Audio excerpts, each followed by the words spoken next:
The village of Oto was a big, beautiful village known for its abundance of crops, animals, and food.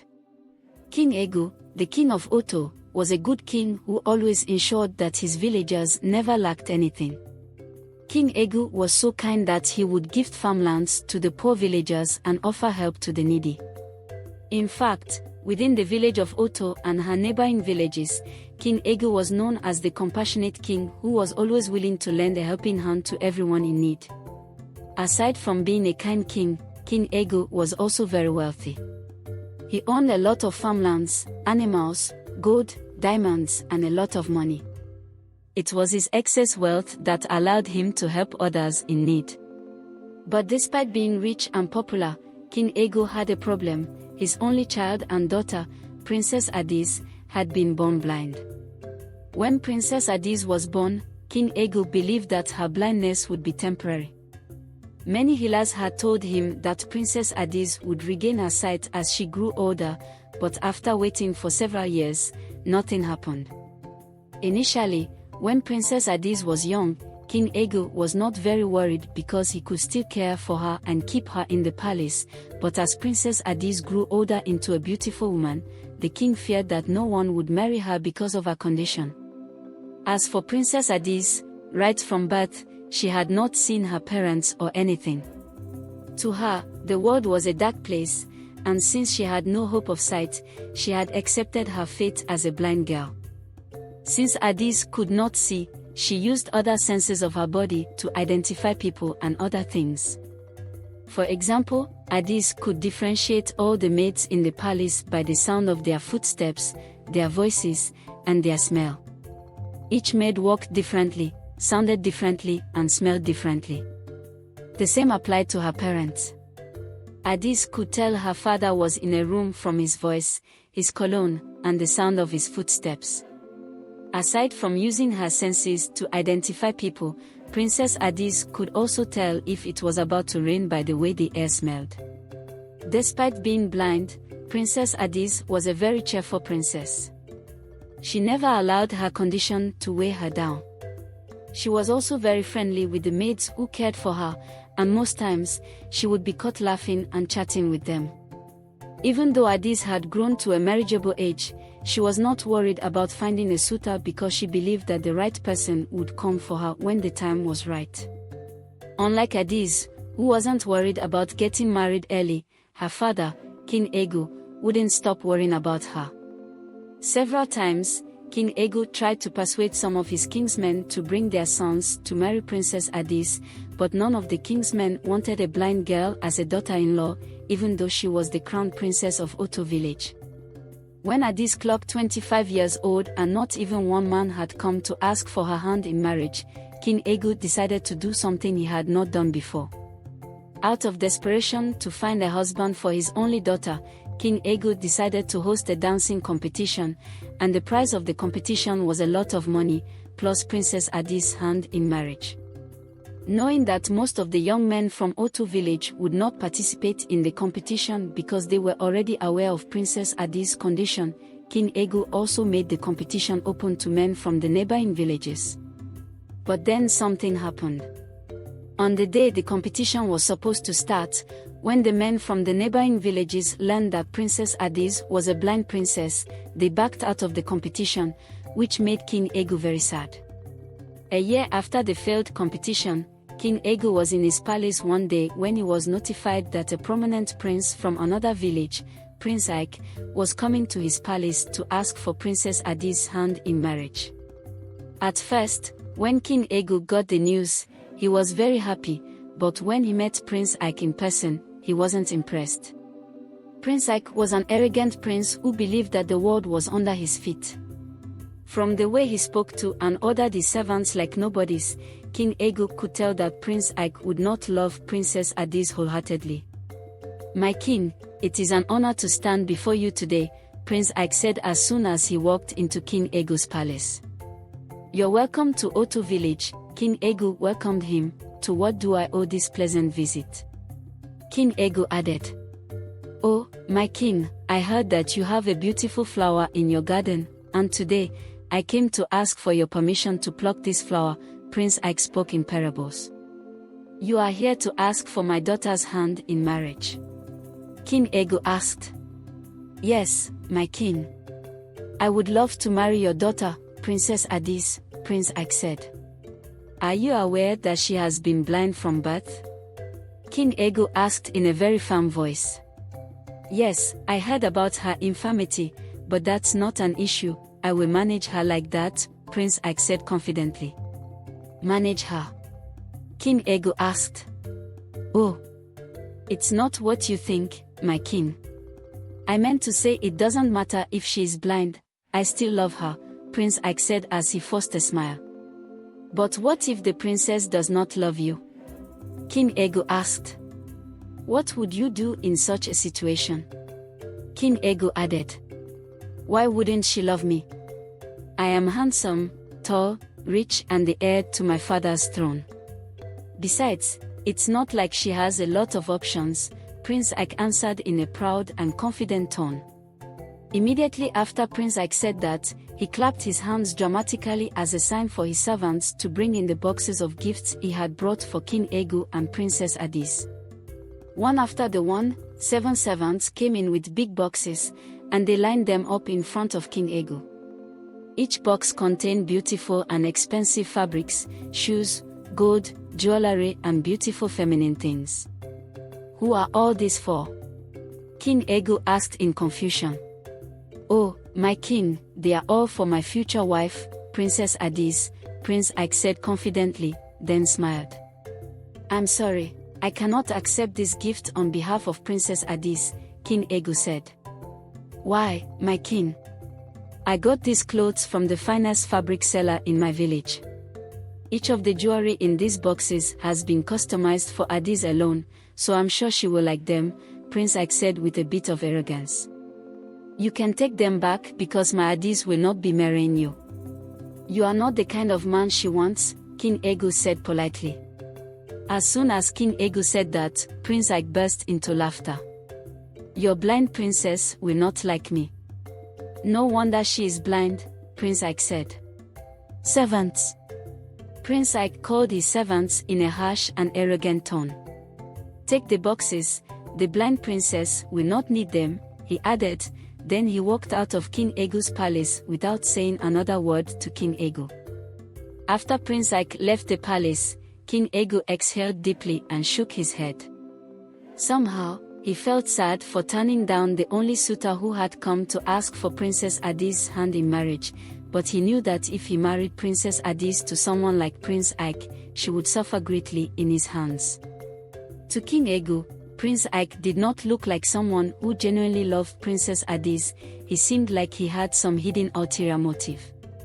A few days after Prince Ike left King Ego's palace, the news that the king had turned down his marriage proposal spread like wildfire in the village of Oto and its neighboring villages.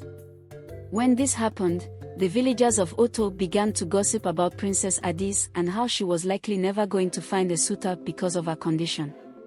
In the village of Oto, there was a man named Nonso. Nonso was a large-scale farmer and one of the poor villagers who had benefited from King Ego's kindness. Though Nonso had heard several stories of Princess Addis' blindness, he had never seen her in person, yet he felt so much compassion for her. 2 weeks after King Ego turned down Prince Ike's offer to marry his daughter, Princess Addis clocked 27 years old. Instead of worrying about his daughter's inability to get married, King Ego decided to throw a big party for her. The party was so big that the king invited everyone in the village to come and eat and drink with him. One of the people who attended that party was Nonso. After the incident with Prince Ike spread in the village, Nonso had been looking for the opportunity to meet the princess, so when the opportunity came, he seized it. That day, while at the princess' birthday party, Nonso noticed Princess Addis sitting in one corner of the room. The people around her were busy dancing, drinking, and eating, and they had totally forgotten about the celebrant. Hello, my princess. Would it be okay if I joined you?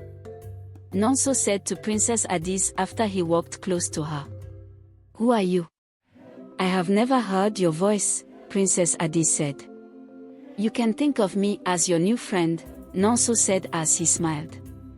Nonso could not stop smiling because he had finally met Princess Adis. You sound happy. Is it because of the party? Princess Adis asked. She could tell from Nonso's voice that he was happy or excited about something. No, I'm happy because I have finally met you, my princess, Nonso said. As soon as Nonso said that, Princess Adis blushed. It's a pleasure to meet you too, sir, Princess Adis said. Oh, forgive my manners. My name is Nonso. Please call me Nonso, Your Highness, Nonso said. For the first time in a very long time, Princess Adis felt very comfortable talking to someone she had just met for the first time. For the remainder of the party, Princess Adis and Nonso spent time talking about themselves, and Princess Adis was shocked to hear how many things they had in common. That night, before Nonso left with the rest of the villagers, Princess Adis invited him to come and visit her in the palace whenever he was free, and Nonso promised to come the next day. The following day, as Nonso had promised Princess Adis, he went to the palace, where they spent hours laughing and chatting. As time passed, the two friends continued to see each other, not knowing that they had both fallen in love. Nonso wholeheartedly loved Princess Adis and looked forward to spending the rest of his life with her despite her condition. A few months after Nonso started seeing Princess Adis, he was forced to tell her how he felt about her. When he did, he was shocked to hear that she also felt the same way about him. So, without wasting time, Nonso asked for Princess Adis' hand in marriage, and she said yes. Already, King Ego was completely aware of his daughter's new friend, Nonso, who frequented the palace almost every day. The king had seen how Nonso made Princess Adis happy, and he secretly wished they would get married. So when he heard that Nonso had proposed to his daughter, the king was so happy that he began to make the wedding preparations immediately. 3 weeks after Nonso proposed to Princess Adis, the two lovers got married. However, shortly after their wedding, something unexpected happened that shocked the whole village of Oto, including King Ego. 2 days after Princess Adis married her lover, Nonso, something no one had expected happened. In fact, it was a mystery, and no one, not even the greatest healer in the land of Oto, could explain it. That afternoon, Nonso had just returned from their kitchen with some food. He had cooked a special food for Princess Adis since she was craving it. Immediately, Nonso entered their bedroom with the food tray. Princess Adis screamed dramatically and jumped up. Nonso, I can see, Princess Adis said in a very confused tone. I can see, too, she screamed this time while scattering her eyes around the room. In shock, Nonso carefully dropped the food tray on the table and walked to Princess Adis. My queen, can you really see me? What's my complexion, and how many fingers am I holding up? Nonso asked excitedly. You're dark in complexion, and you're holding up 3 fingers, Princess Adis answered. How did this happen? I can't believe this. Our prayers have finally been answered, Nonso said as he hugged Princess Adis tightly. After the couple exchanged their hugs, they could not contain their happiness, so Nonso and Princess Adis went to tell King Ego what had just happened. While Princess Adis and Nonso walked to the palace, the guards and maidens who saw her were shocked to see that the princess, who was born blind, could see. King Ego was in the palace attending to some villagers when one of his palace guards told him that Princess Adis could finally see. Immediately King Ego heard that, he dismissed the meeting and asked the villagers to come back and see him some other time. Then, without even waiting for the villagers to leave the palace, King Ego left the palace to go and confirm if the news about Princess Adis was true. On his way to see Princess Adis, the king bumped into Nonso and Princess Adis heading to the palace. My darling daughter, is it true that you can see? The king asked as he rushed to Princess Adis. Yes, Daddy, I can see, Princess Adis nodded. Tell me, how many fingers am I holding up? King Ego asked as he raised 5 fingers. 5 fingers, Princess Adis responded in a confident voice. As soon as she did, King Ego hugged her and began to cry uncontrollably. "So my daughter can finally see," King Ego said as he tried to hold back his tears. "I prayed for you every day, my princess. It was my greatest desire for you to see, and now my prayers have been answered." Shortly after King Ego confirmed that Princess Adis could see, the news of her restored sight spread around the village of Oto. That day, before evening, almost all the villagers went to the palace to congratulate King Ego. His kinsmen, including kings from other villages who also heard the news, went to celebrate with the king. To celebrate his daughter's restored sight, King Ego declared a week of celebration in the village of Oto. He urged the villagers not to go to their farms or do anything during that week and begged everyone to come out and rejoice with him. For 7 days, the villagers danced, ate, drank and rejoiced with King Ego and Princess Adis. Because King Ego had been a good king, the villagers were genuinely happy for him and Princess Adis. Are you enjoying this story? Tell us your favorite part in the comment section below. Please like, share and subscribe to our channel, and do not forget to tap the notification bell so you can get notified whenever we upload new stories. Out of everyone who celebrated with Princess Adis, Nonso was the happiest. In the few months Nonso had dated Princess Adis, he understood why most men ran away from her when they learned that she was blind. As her husband, Nonso had to do everything for Princess Adis, including bathing, feeding, and helping her move around the house. If not for his wholehearted love for her, he would not have agreed to marry her. So, Princess Adis regaining her sight was such a huge relief for him.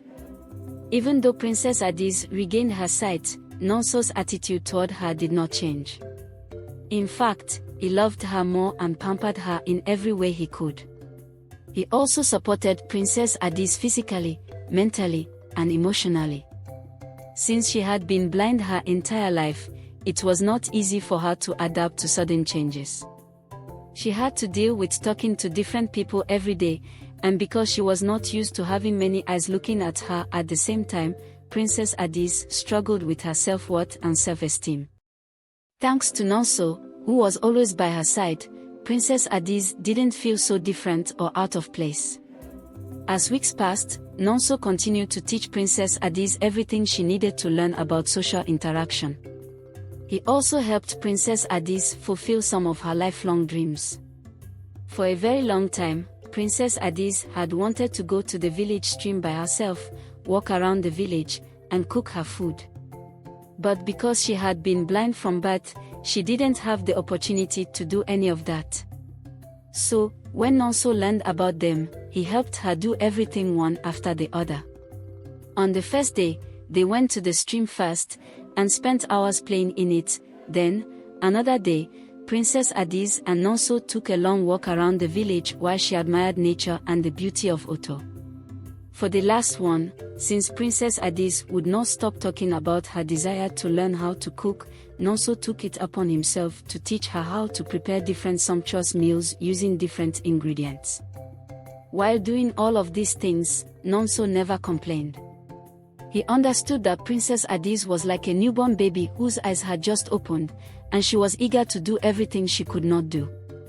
About a year after Princess Adis regained sight, she could go out in the village without fear or anxiety about the villagers.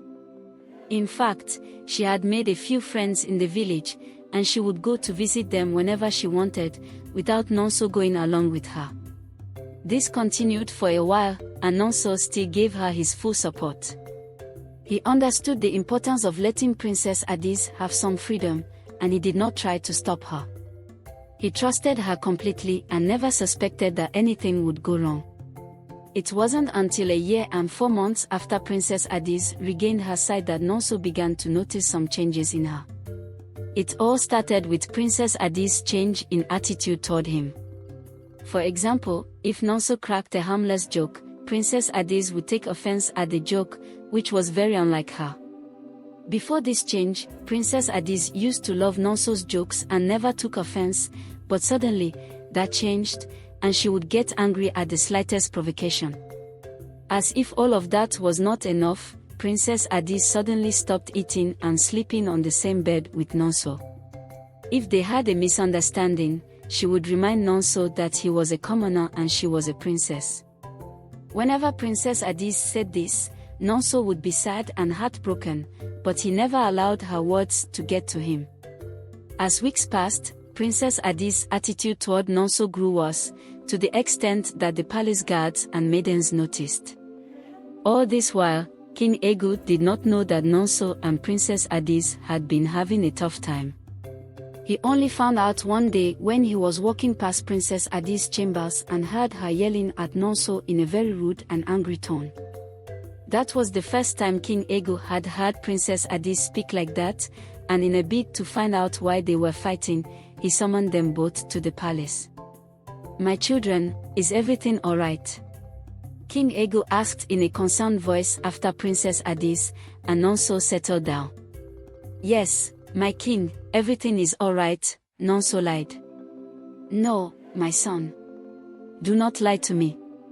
Everything is not alright." I heard Princess Ette raising her voice, and it did not sound alright, King Egu said. "Oh. About that, we were only practicing for." Nonso attempted to lie, but Princess Ette interrupted him before he completed his statement. "Daddy, I'm glad that we are here today. The truth is, everything is not alright, and I intended to come and see you because of Nonso," Princess Ette said. "What is the problem? Did Nonso offend you?" King Egu asked in a concerned voice. "Yes, Daddy, he offended me, and you offended me as well," Princess Ette answered rudely. When Princess Ette answered, even Nonso was shocked to hear that he had offended her. "What did he do?" "What did I do, too?" King Egu asked. "You offended me by allowing a poor and ugly man like Nonso to marry me. I mean, I'm not really concerned about the poor part, but out of all the handsome and able-bodied men in Oto village, it was this black, terrible-looking thing that you allowed to marry me," Princess Ette said. "Ette," King Egu called her in a stern voice. "Don't be an ingrate. Nonso has been nothing but good to you. He chose you when everybody else rejected you because of your condition. Is this how you want to repay him?" King Egu asked. "I'm not being ungrateful, Daddy. I'm only stating the obvious. Look at me, I'm a very pretty woman. One of the prettiest in the village of Oto. I cannot be seen with a man like him. Besides, what happened to the rule of royalty marrying royalty? Why did you have to pair me with a commoner?" Princess Ette said. While Princess Ette said all those hurtful things, Nonso could not even say a word. He was shocked, and he didn't even know when he began to cry. "Quiet. Princess Ette. You are testing my patience," King Egu yelled. "Let me say this once and for all, Daddy, I cannot marry Nonso anymore. He is not my type of man. I have seen many fine men and princes, and I have made up my mind to divorce him," Princess Ette said with a straight face. "Is that what you want?" Nonso asked. "Look me in the eyes and tell me that is what you want," he added. By this time, Nonso's eyes had turned red from crying. He was so heartbroken that the woman whom he loved and married when no one else wanted her could turn her back on him like that after she regained her sight. "I want us to divorce, Nonso. I do not see myself spending the rest of my life with you, and that's it." Princess Ette turned to Nonso, locked her eyes with his, and said it without even blinking. "If that is what you truly want, then there is no problem. I will leave," Nonso said before walking out of King Egu and Princess Ette. Ette, how many times did I call you?" King Egu asked after he called her 3 times. 3 times, my king," Ette responded. "Looks are not everything. What matters most is the heart, and you already have a man who loves you. Do not make a decision you will live to regret," King Egu warned her before walking out of the palace. Later that evening, Nonso packed all his properties and left the palace. After he left, the whole village heard the news that Princess Adis had divorced him, and they were no longer together. Exactly 3 days after Princess Adis divorced Nonso, rumors began to spread around the village that she was dating Prince Ike, the same prince whom King Egu had turned down his marriage proposal when Princess Adis was still blind. Upon hearing the rumors, Nonso was completely shattered, and he almost fell into depression. But he learned his lessons. Unknown to Nonso, things were about to get worse and very complicated for Princess Adis. After Nonso divorced Princess Adis and moved out of the palace, he returned to farming, harvesting and selling his crops. Luckily for him, he had saved up some money in the 1 year and 4 months he was married to Princess Adis. Occasionally, King Egu, being a very generous king, would call Nonso and gift him some money and gold. It was that money that Nonso used to buy a bigger plot of land for his farm after he left the palace. To forget about Princess Adis, Nonso tried to drown himself in farm work. From Mondays to Sundays, Nonso would go to his farm every day and would not stop working until it was night.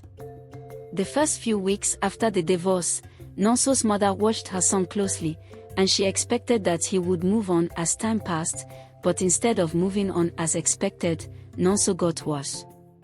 Because he was always thinking, he lost so much weight, and he lost his appetite, too. He slowly became a shadow of himself and was no longer the happy and vibrant Nonso the villagers used to know. After Nonso's mother closely watched Nonso for weeks, she decided to talk to him one evening. That evening, Nonso had returned early from the farm and was resting in his room when his mother knocked on the door, an indication that she was coming into his room. "Nonso, my son," his mother called him as she sat on his bed. "Yes, Mama," Nonso replied. "There's something very important I want to discuss with you," his mother said. Immediately after his mother said that, Nonso sat up on the bed, to show his mother that he was interested in what she had to say. "Nonso, you know that ever since your father died, you have been my son and my husband.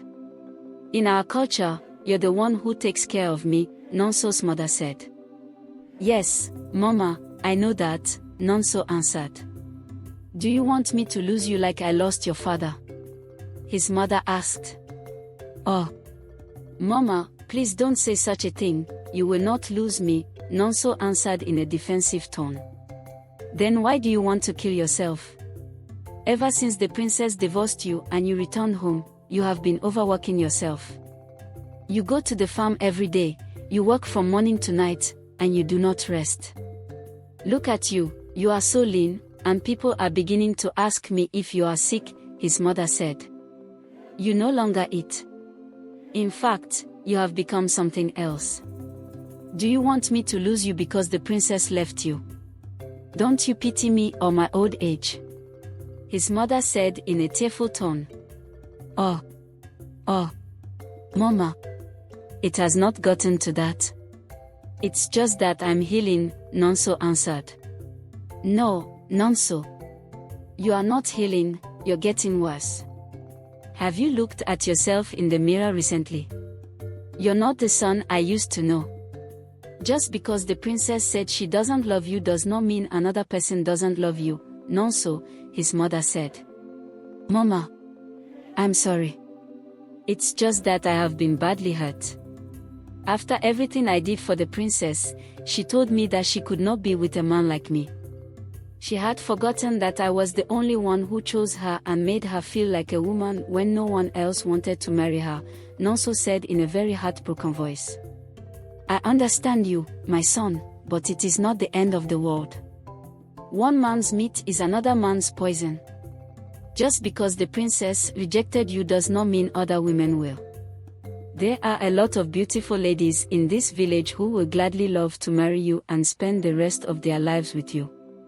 If you were the princess' choice when she was blind, and now that she can see, she no longer wants you, then you two were not meant to be. This is life, and things like this happen all the time," his mother said. "Thank you very much, Mama. I have heard you," and I will no longer cry over spilt milk, Nonso said. After Nonso's mother said all she had to say, she left Nonso's room, and Nonso slept over their conversation. While Nonso was still sulking over his failed marriage with Princess Adis, Princess Adis truly had begun to date Prince Ike. By this time, a month had passed, and the two of them became the talk of town. If there were a party in the village of Oto or a neighboring village, Princess Adis would go hand in hand with her lover.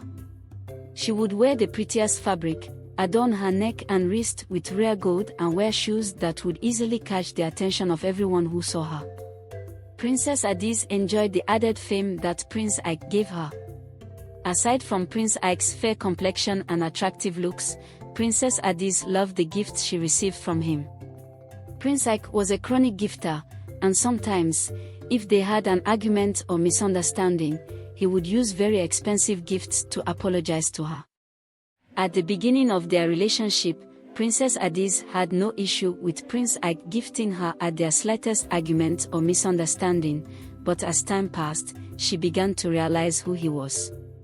Prince Ike was a very abusive person, and sometimes, he would verbally abuse Princess Adis while referring to her as the blind girl. He would say things like, "You should be feeling privileged that I am dating you even with your history as a blind princess," and each time Prince Ike said this, Princess Adis would feel very sad. Not just that, about 2 months after Prince Ike and Princess Adis began to date, she began to hear rumors that Prince Ike was in another relationship with a woman from his village. To confirm if the rumors were true, Princess Adis confronted Prince Ike, and the confrontation ended badly. In anger, Prince Ike pushed Princess Adis, and she fell so hard that she broke her left wrist. Then he walked out of her in anger. It was at that point that Princess Adis realized that she had made a terrible mistake. It was very obvious that Prince Ike did not love her, and if she proceeded to marry him, she would be digging her grave with her own hands. After that incident happened, Princess Adis stopped seeing Prince Ike, and she returned to the village of Oto. Precisely 3 days after Princess Adis returned to Oto, Prince Ike went to beg her with many gifts. He claimed that he could not explain why he had hurt her and promised never to lay his hands on her again. When Princess Adis saw all the expensive gifts Prince Ike had brought for her, her heart melted, and she forgave him. She even forgot about her broken wrist, and she convinced her father, King Ego, to forgive him, too. 2 weeks after Prince Ike went to Oto village to beg for Princess Adis' forgiveness, they got married. According to Prince Ike, he wanted to show Princess Adis that she was serious about their relationship, so he asked for her hand in marriage, and this time around, since the both of them were already dating, King Ego was forced to give the couple his blessings. Before Princess Adis and Prince Ike officially tied the knot, everyone in the village of Oto, including Nonso, had heard of their marriage. King Ego had invited all the villagers to their wedding, and that was how everyone heard about it. On D-Day, the wedding was very colorful, and Princess Adis danced with so much joy. More than Prince Ike, Princess Adis had really been looking forward to the wedding. She wanted to prove to Nonso that she had settled with a handsome and wealthy man. As for Nonso, he did not attend the wedding despite being specially invited by the king. Nonso could not bear to see the woman he sacrificed so much for walking down the aisle with another man. Also, he had buried his past and moved on with his life, so there was no need to revisit old wounds. As a man with a good heart, he just wished Princess Adis well and prayed for her to always be happy. While Nonso prayed for Princess Adis to be happy, he had no idea that her life was about to change in the worst possible way. 2 days after Princess Adis' wedding to Prince Ike, the unexpected happened. Princess Adis mysteriously lost her sight for no reason. The day it happened, Nonso was on his farm harvesting some yams when one of his friends ran to him with the news. "Nonso, it has happened again," his friend said from a distance as he ran toward Nonso. "What is it, my friend? Why are you running this hot afternoon when nothing is chasing you?" Nonso asked. "Did you hear? Nonso's friend asked while trying to catch his breath. Hear what? Nonso asked. Princess Adis had lost her sight. The whole village is talking about it, Nonso's friend said. What? How did it happen? Nonso asked in shock. My brother, I heard it this afternoon, and I went along with some of the villagers to confirm whether it is true, his friend said. Is it true? Nonso asked. Yes, it is true. This is such a mystery. Was it not just 2 days ago that we saw her dancing and smiling at her wedding? She was even supposed to travel back to her husband's village today, Nonso's friend said. This is sad. At least she has her husband to take care of her now, Nonso said. What husband? Is it Prince Ike who abandoned her? He is already on his way to his village and has made it clear that he wants nothing to do with a blind girl, Nonso's friend added. Oh dear, this is really unfortunate. Thank you for telling me. If you don't mind, I still have some yams to harvest, and I want to be done before the sun sets, Nonso said. Immediately after he said that, his friend said goodbye and walked away. That evening, when Nonso returned home, he couldn't stop thinking about Princess Adis. He knew that she would be very sad and heartbroken, especially with her condition and her husband abandoning her, but there was nothing he could do to help her since she had rejected him. 2 days after the news of Princess Adis' blindness reached Nonso, he received an invitation to the king's palace. On getting to the king's palace, King Egu told him that Princess Adis had asked to see him, so he waited for one of the palace maidens to bring her to the palace. As soon as Princess Adis entered the palace, she heard Nonso's voice and began to cry. My princess, why are you crying? Nonso asked when he saw the tears dripping down Princess Adis' face. Nonso, I am so sorry. I have wronged you and my father. Please, can you find a place in your heart to forgive me? Princess Adis asked as she cried. Oh no. Princess Adis, I forgave you a very long time ago, and I hold nothing against you, Nonso responded. Nonso, I know this is the last thing you want to hear. But I have realized my mistake, and I know you are the only man who could love me for who I am. Prince Ike, whom I believed loved me, dumped me immediately after I turned blind, and now I have no one. Even all my new friends have abandoned me. Can we please go back to the way we used to be? I promise I will respect you and reciprocate your love, Princess Adis asked. As soon as Princess Adis asked Nonso that question, Nonso cried for a minute, then he wiped his tears and stood on his feet. Princess Adis, it is true that I loved you so much, and I still do, but I'm sorry. I cannot marry or date you. What we had was in the past, and we enjoyed it while it lasted, Nonso said. I'm sorry. I have to be at my farm now, he added, then excused himself from the king and left the palace. That was the last time Nonso saw Princess Adis or went to the king's palace. He intentionally avoided them from that day. Years later, Nonso found and fell in love with a woman who loved him wholeheartedly, and they started a family together. Unfortunately, Princess Adis remained single for the rest of her life because no one wanted to marry her. Up until the day she died, she regretted treating the only man who ever loved her badly, and often wished she could turn back the hands of time. Did you enjoy this story? Tell us your favorite part in the comment section below. Thank you. Please like, share and subscribe to our channel, and do not forget to tap the notification bell so you can get notified whenever we upload new stories. Thank you.